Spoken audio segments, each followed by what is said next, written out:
पूर्व केंद्रीय मंत्री बीजेपी के वरिष्ठ नेता मुख्तार अब्बास नकवी साहब साथ में मौजूद हैं। नकवी साहब, कांग्रेस पार्टी ने एक पोस्टर रिलीज किया है जिसमें प्रधानमंत्री नरेंद्र मोदी का सिर नहीं दर्शाया गया है और कांग्रेस पार्टी कह रही है कि प्रधानमंत्री गायब है।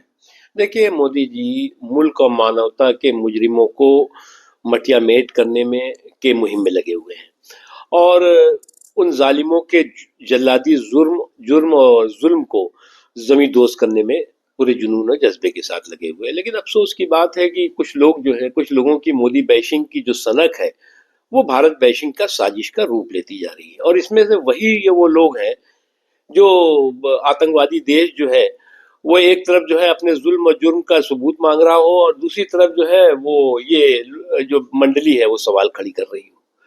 उससे उनको लगता है कि जो देश के सम्मान, देश के स्वाभिमान और देश की सुरक्षा को लेकर के देश एकजुट है, उस पे कुछ तरह का उनको असर पड़ेगा तो बिल्कुल नहीं पड़ेगा। देश और एकजुट होगा और इनका नुकसान होगा। सर, आपने तो देश में कई सारी लड़ाइयां देखी, कई सारे ऐसे माहौल भी देखा है।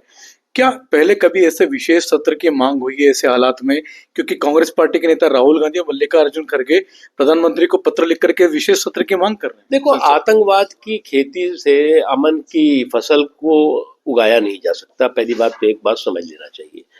और जो लोग जो है वो अराजकता की जमीन को आतंकवाद की जागीर बनाकर बैठे हुए हैं, उन शासकों की जो शामत है वो उसके जिम्मेदार वो खुद है, नंबर 1। नंबर 2, ऐसा आज मुझे नहीं ध्यान में आता है। पार्लियामेंट्री अफेयर मिनिस्ट्री में अटल जी के समय भी देखा मैंने, अभी भी देखा कि कोई ऐसा अवसर रहा हो जिसमें कि युद्ध या हमारा दुश्मन देश युद्ध जैसा माहौल खड़ा कर रहा हो और हम जो है वो विशेष सत्र या संयुक्त सत्र कर रहे हो।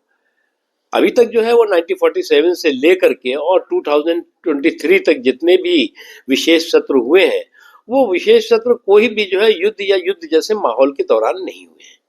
सर, पाकिस्तान के विदेश मंत्री ख्वाजा आसिफ जो कह रहे हैं कि न्यूक्लियर बम की धमकियां दे रहे हैं भारत को, कह रहे हैं कि अस्तित्व का खतरा हुआ तो फिर परमाणु बम चलाएंगे। तो ऐसा है कि इस तरह की गिदड़ भपकियों से भारत जो है वो भारत की जो इन मानवता और हमारे मुल्क के खिलाफ जो मुजरिम है उनको मटिया मुएट करने की मुहिम पर कोई असर नहीं पड़ेगा। और इस तरह की गिदड़ भपकियां देश ने बहुत देखी हैं और इस तरह की गिदड़ भपकियों को जो है वो जमींदोज होते हुए भी देखा है।